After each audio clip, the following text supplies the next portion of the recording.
The young lady said something. She said, we've not talked about, solutions, what to do. I bet you weren't listening. Because when I talked about participation, when I talked about how you raise 1,000 naira, a million people, that is the way. You know, one of the things, because this is so serious, I crave, please, next time I'll give time. What we do, get our responsibilities.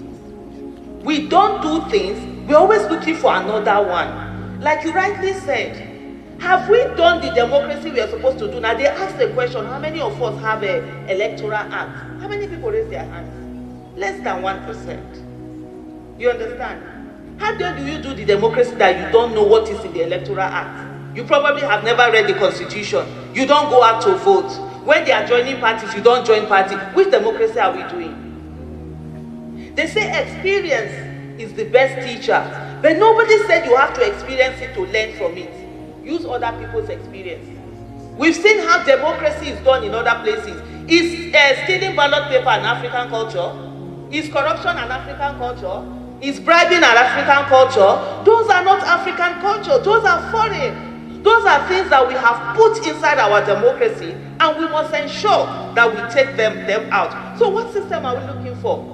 Let's first of all engage with the system we have right now, instead of thinking that the grass is greener on the other side. Oh, you know what? We don't need to do it. If we just get another system, it will work. No.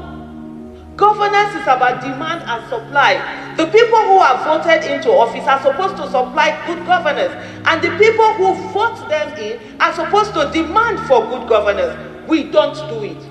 We also as citizens, we have failed in this country because most times we do not engage. We are not active citizens, we are passive citizens. And I used to be a passive citizen. I will tell you that. I grew up not liking Nigeria.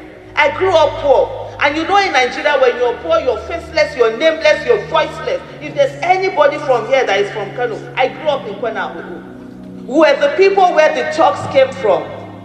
As of this, and I grew up to today, the last time we were counting the number of graduates in Kwena, they were not up to 13. And out of that 13, my father had 7. When we come to meet people, they don't allow us to associate. If I'm in Kano and I tell you that I'm from Kwena, how do you do like this? I call it the Ajaguli of Nigeria. And so I grew up, I said, I must make sure that I have money. When I turned 40, I realized that I turned 40 on December 12, 2013. I'm 51 right now. On my 40th birthday, I realized that I was also the problem of Nigeria. As a child, I used to tell my father, why didn't you keep the Nigeria you had for us? I haven't been able to keep the Nigeria that I got for my children. And so on that my 40th birthday, and how did I become the problem? By my silence. And on my 40th birthday, I said, if God gives me another 40 years, I will devote it to Nigeria. 4 months later, Chibok gets were taken away. And I came and I became an active citizen. That's why I don't call myself an activist, I call myself an active citizen. So if we as citizens do not participate in the process and also make demands, we are not part of governance, we are not going to get anything. So one of the things that we do that we haven't spoken about is religion.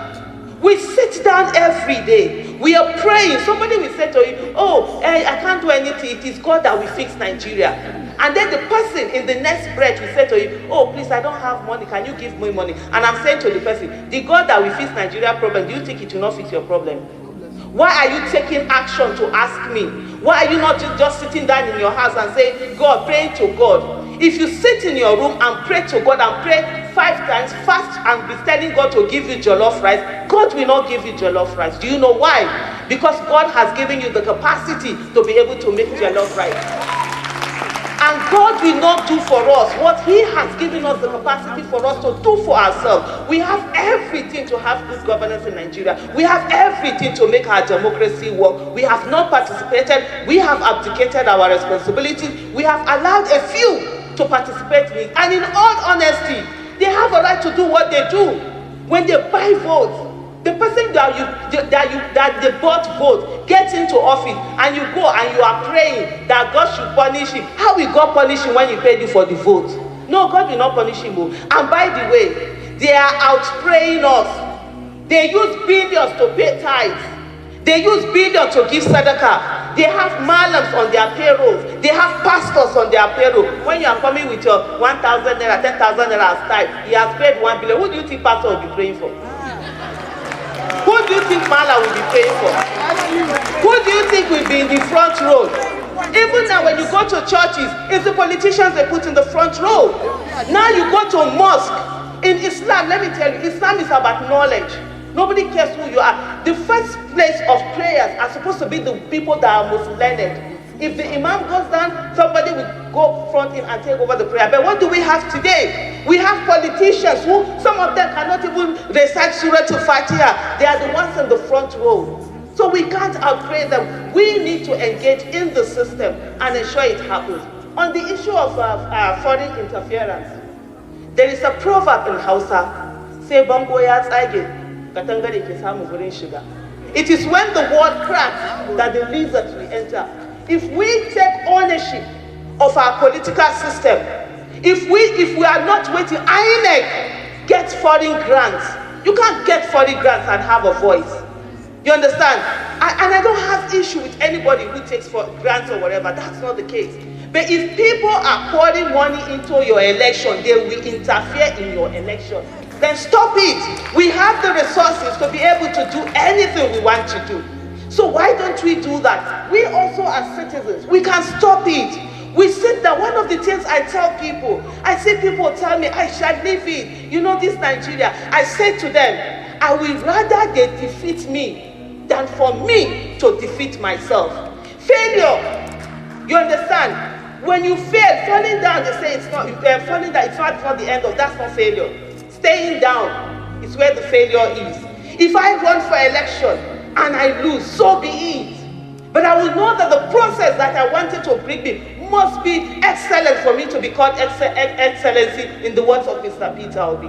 And so the thing is that we are afraid.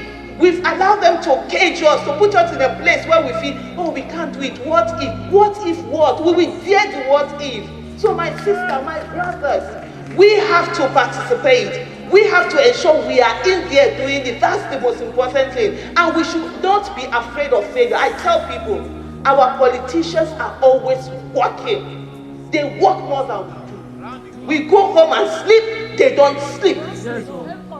We go home, we are doing this, they don't. They are entering here, they are entering there. They are forming alliances. What do? We end up every time we are fighting. We are fighting each other. People are taking, grouses. People are taking beef on behalf of politicians. Meanwhile, their children are marrying each other.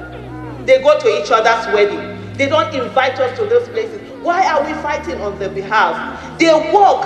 And I say something. God is a just God. The person that puts in the work, we get the results. And the one that does not put in the work, if you like, pray from now till thy kingdom come. They say faith without works is what? Dead. Thank you. I think that sums it all up. That sums it all up. Wow. Out of courtesy, I would round up with a whole short